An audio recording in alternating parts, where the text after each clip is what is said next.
الرجيم بسم الله الرحمن الرحيم قال الله تعالى في القرآن المجيد والفرقان الحميد محمد رسول الله والذين معه أشداء على الكفار رحماء بينهم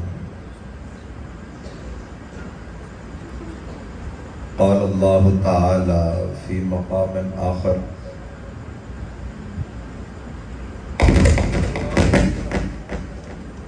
رضي الله عنهم ورضوا عنه قال النبي صلى الله عليه وسلم الله الله في أصحابي لا تتخذوهم من بعدي غرضا فمن أحبهم فبحبي أحبهم فمن أبغضهم فببغضي أبغضهم قال النبي صلى الله عليه وسلم لا تسبوا أصحابي صدق الله العظيم وصدق رسوله النبي الكريم ونحن على ذلك من الشاهدين والشاكرين والحمد لله رب العالمين.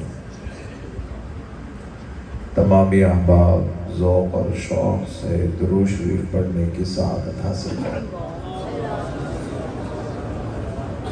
اللهم صل على سيدنا ومولانا محمد وعلى آل محمد كما صليت على إبراهيم وعلى آل إبراهيم إنك حميد مجيد. اللهم بارك على محمد وعلى آل محمد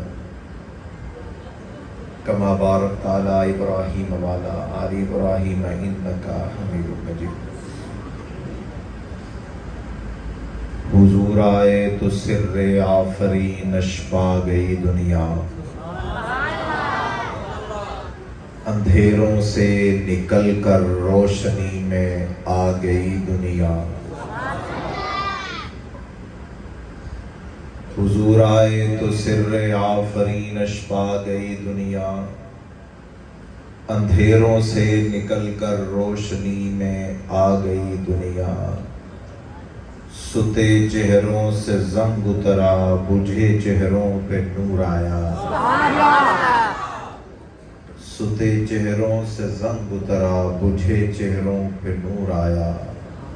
حضور آئے تو انسانوں کو جینے کا شعور آیا. اس محسن اعظم نے آ کر کیا کیا نہ دیا انسانوں کو،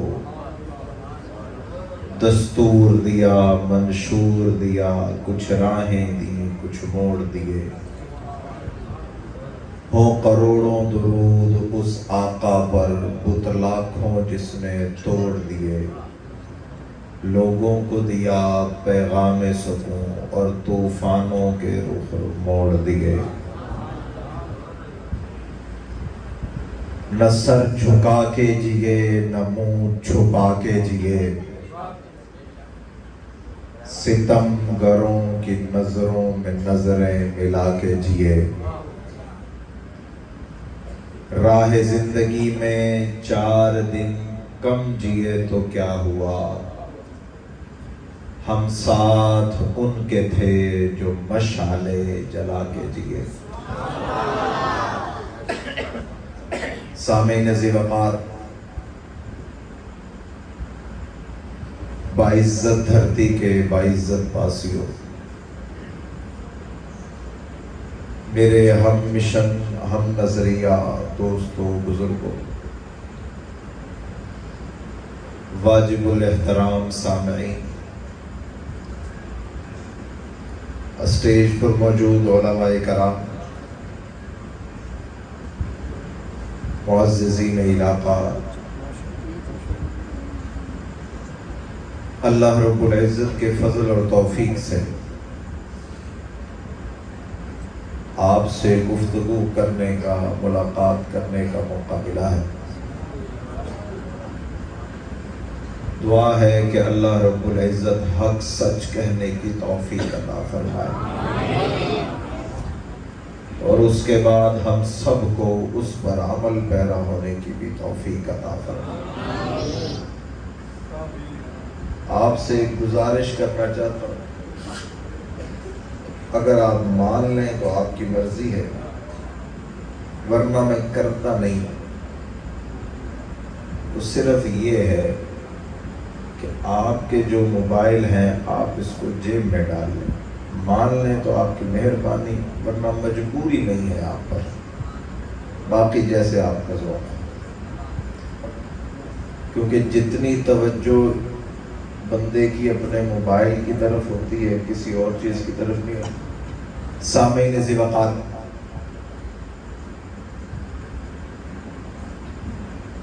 اللہ رب العزت نے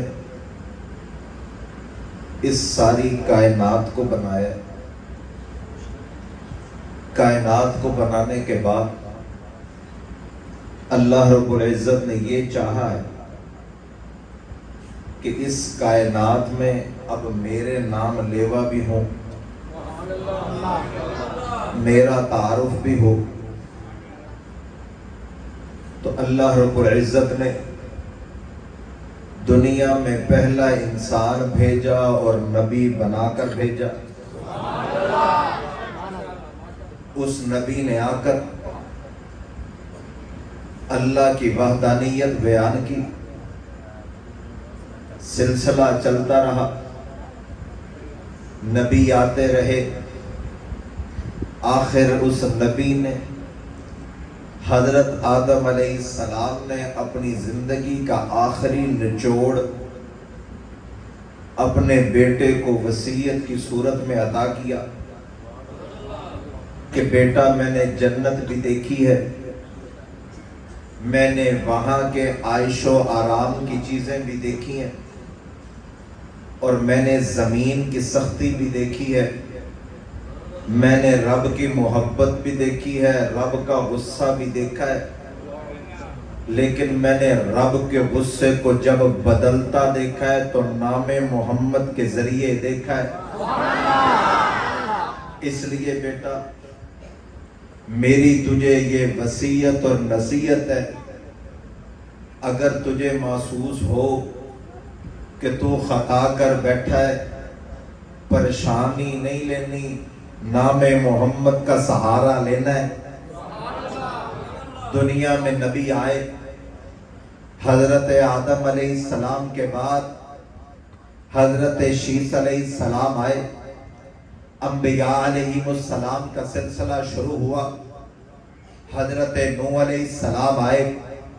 لیکن ایک بات اللہ کا اصول آپ سمجھیے، جو میں آپ کو سمجھانا چاہتا ہوں۔ اللہ نے نبی کو بھیجا، نبی نے آ کر رب کا تعارف کروایا، کچھ لوگ سمجھے، کچھ نہ سمجھے، لیکن رب کا عذاب نہیں آیا۔ اللہ کا عذاب کس وقت آیا؟ جب اللہ کے پیارے بھیجے ہوئے نبی پر اس قوم نے تشدد اور سختی کی، یا اس نبی کی گستاخی کی، اللہ کا عذاب پھر آیا۔ حضرت نوح علیہ السلام کے ساتھ چلنے والے چند لوگ ہی تھے، رب کا عذاب نہیں آیا۔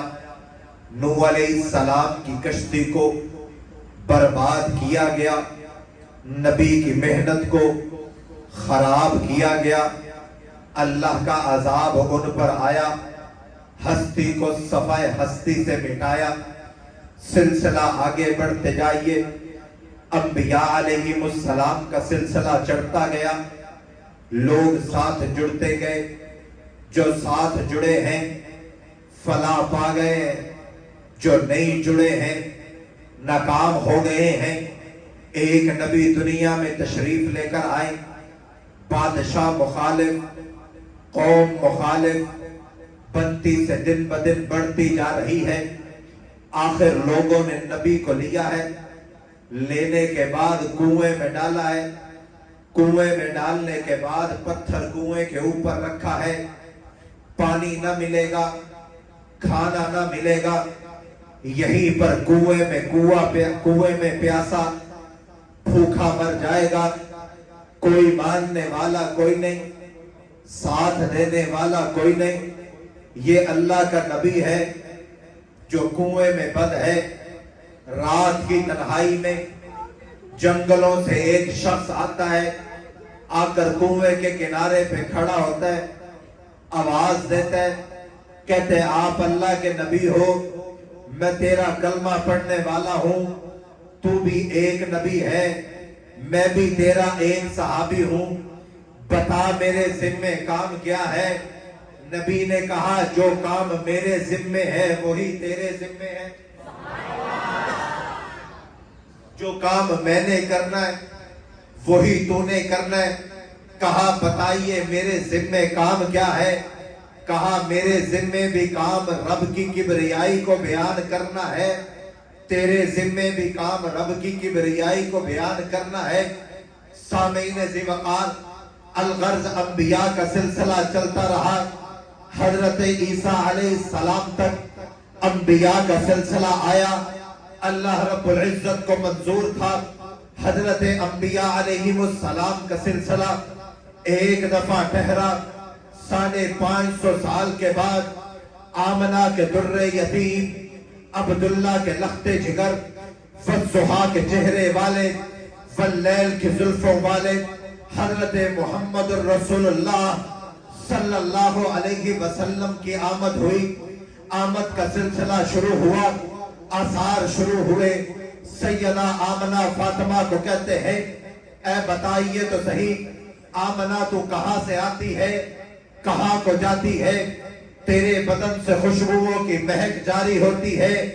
آمنہ کہتی ہے میں پانی کی طرف جاتی تو کنویں کو پانی کی طرف جا کر ڈول کو پانی کی طرف ڈالا کرتی تھی۔ جب سے یہ بچہ میرے بدن میں آیا ہے اب پانی میری طرف آتا ہے، پہلے خوشبوؤں کی طرف مجھے جانا پڑتا تھا، اب خوشبوئیں مجھ سے آتی ہیں۔ جب سے یہ بچہ میری گود میں آیا ہے اس نے مجھے چمکا دیا ہے، نکھار دیا ہے۔ آخر وہ دن آ پہنچا، آپ علیہ السلام کی ولادت باسعادت ہوئی، روشن کمرہ ہو چکا ہے۔ اس روشن کمرہ میں آپ علیہ السلام کی والدہ ماجدہ کو دور دراز کے علاقے دکھا دیے گئے ہیں۔ بچوں کی پیدائش کے وقت والدہ کو تکلیف ہوتی ہے، آمنہ راحت محسوس کر رہی ہے۔ سلسلہ بڑھتا گیا، آپ علیہ السلام دنیا میں آ چکے ہیں۔ آنے کے بعد عرب کا رواج ہے بچہ پیدا ہو بچے پہ برتن رکھ دیا جاتا ہے، کپڑا ڈال دیا جاتا ہے کہ بچے پہ کوئی نشانی، کوئی بد نظری کسی کی پڑ نہ جائے، بچے کو بد نظری کی وجہ سے کوئی بیماری لاحق نہ ہو جائے۔ سیدہ نے دیکھا ہے میرا بچہ کپڑے کے تلے تو ضرور ہے لیکن پیشانی زمین پر ہے، رب کی ثنا بلند کر رہا ہے۔ سلسلے کو آگے بڑھائیے، آپ علیہ السلام نے حضرت حلیمہ سعدیہ کے گھر اپنی تربیت پانے لگے۔ حلیمہ سعدیہ کی بیٹی ایک دن ضد کر بیٹھی ہے میں نے اپنے عربی بھائی کو ساتھ لے کر جانا ہے۔ کہاں لے کر جانا ہے؟ بکریاں چرانے کے لیے لے کر جانا ہے۔ حلیمہ نے پوچھا بتا اس عربی بھائی کو لے جانے کا فائدہ کیا ہے؟ حلیمہ کی بیٹی کہتی ہے میں جب محمد کو ساتھ لے کے جاتی ہوں بنجر زمین بھی سرسبز ہو جاتی ہے، جو بکریاں کہیں سے اپنا چارہ نہ پا پائے محمد کے قدموں کی برکت سے وہیں سے اللہ چارہ اگا دیا کرتا ہے۔ سامنے یہ سی وقات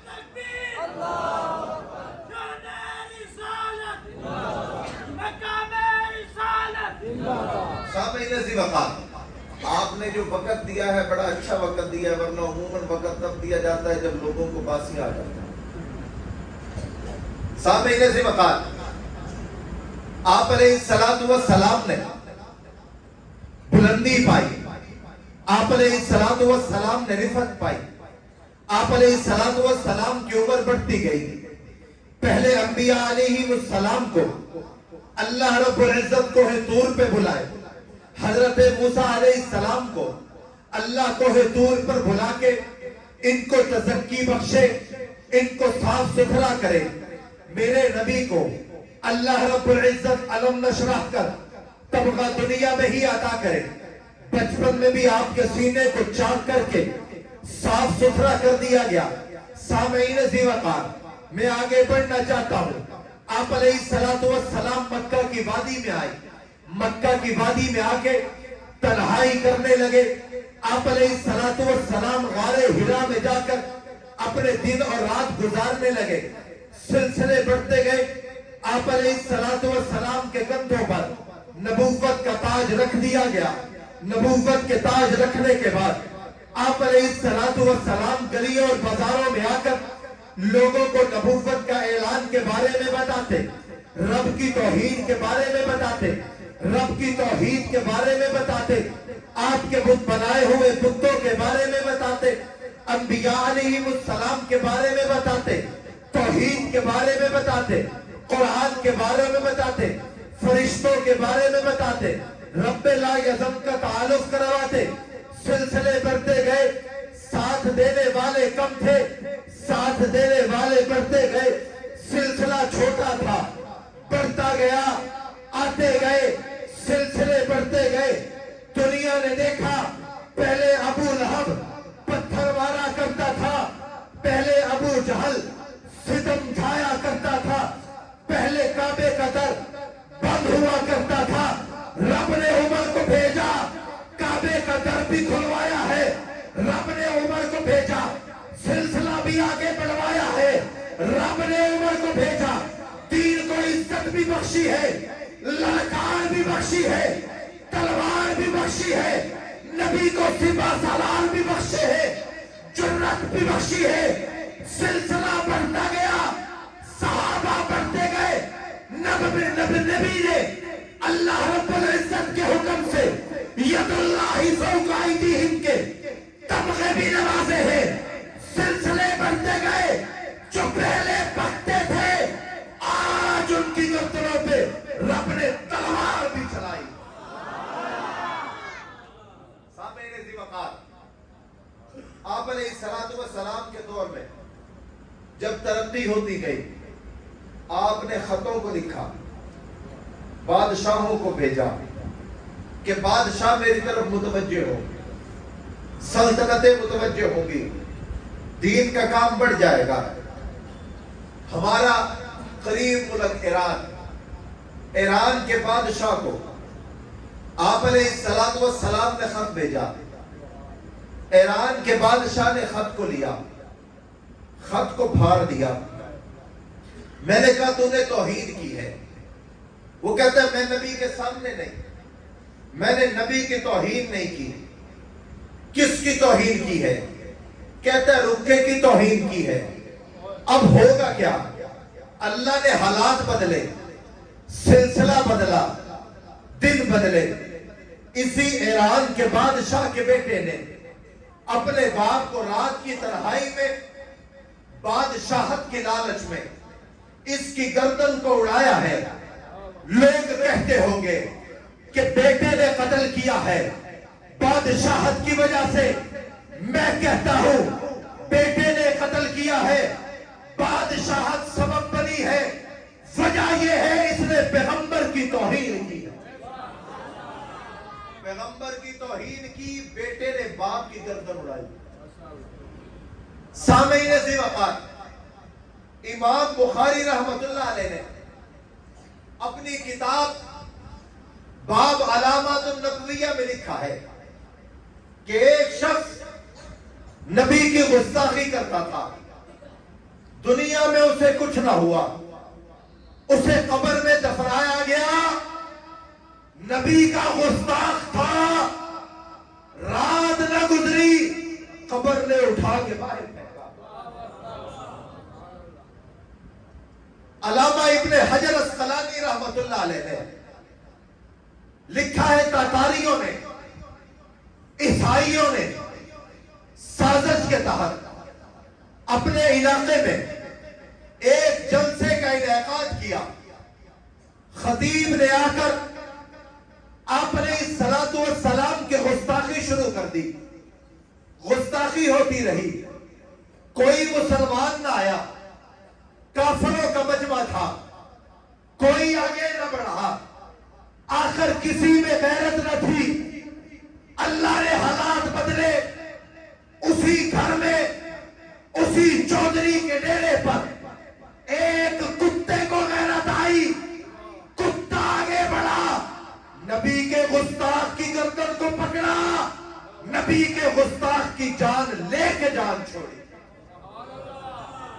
سامعین ذی وقار، میرے نبی رحمت للعالمین ہے، میرے نبی سب کو معاف کرنے والے ہیں، لیکن جو میرے نبی کا گستاخ ہو تو کہاں ہے کعب بن اشرف؟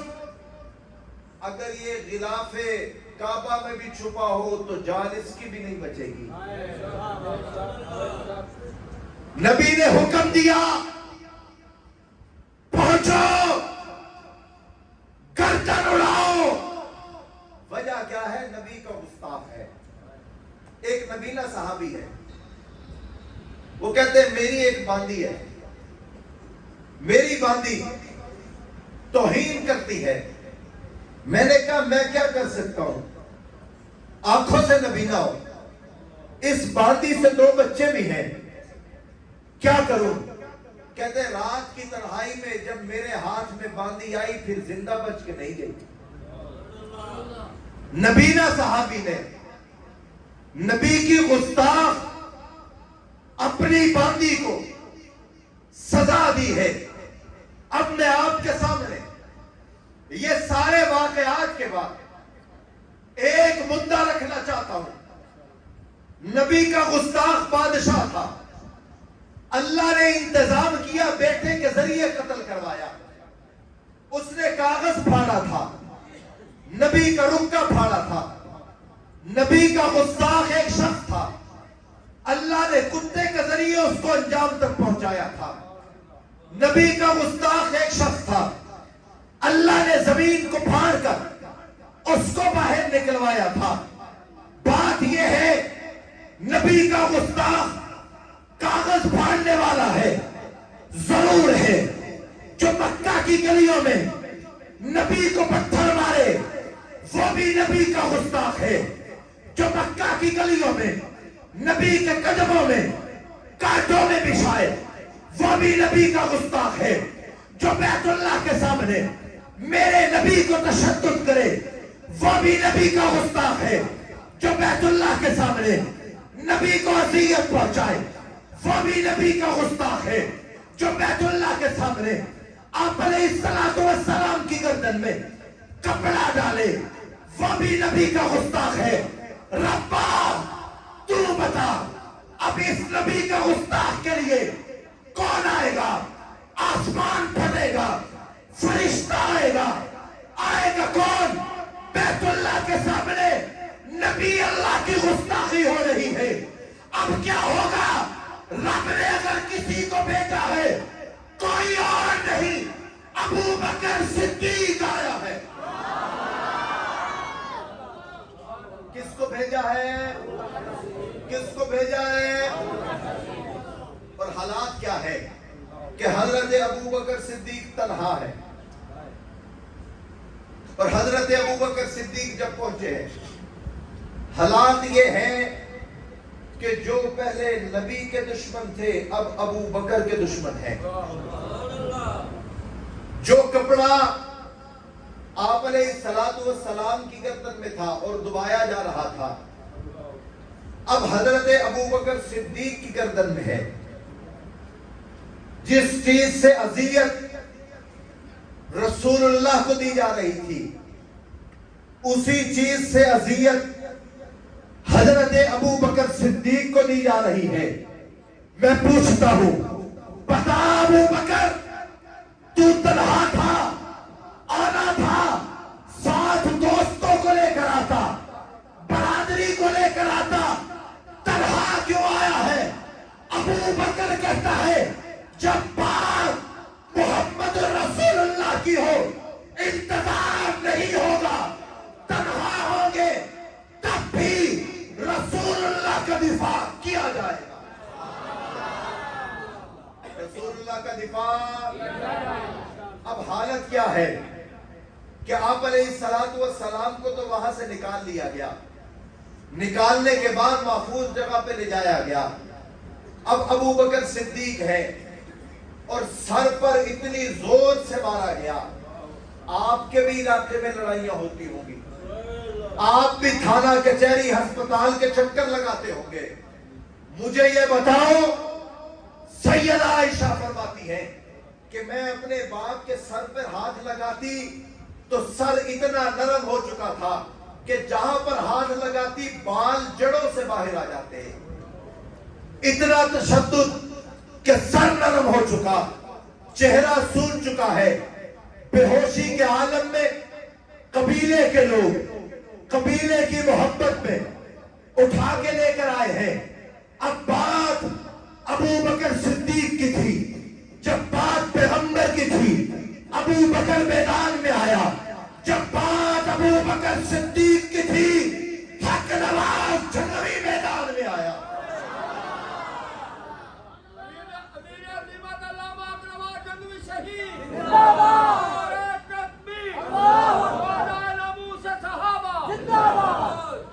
سامعین ذی وقار، اب میں پوچھتا ہوں، حق نواز تو تنہا تھا، تو کیوں آیا؟ حق نواز کہتا ہے اگر ابو بکر تنہا تھا وہ آیا ہے تو حق نواز بھی آئے گا۔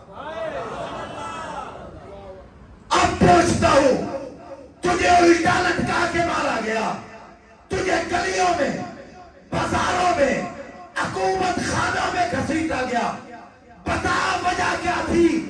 حق نواز کہتا ہے اگر نبی کے حصے کی بات ابو بکر نے لی ہے، ابو بکر پر گستاخ بولے، حق نواز نے مار لی ہے۔ پھر کسی نے پوچھا بتا حق نواز تجھے کتنا مارا گیا؟ کہا مارا تو بہت گیا لیکن ابو بکر سے کم مارا گیا۔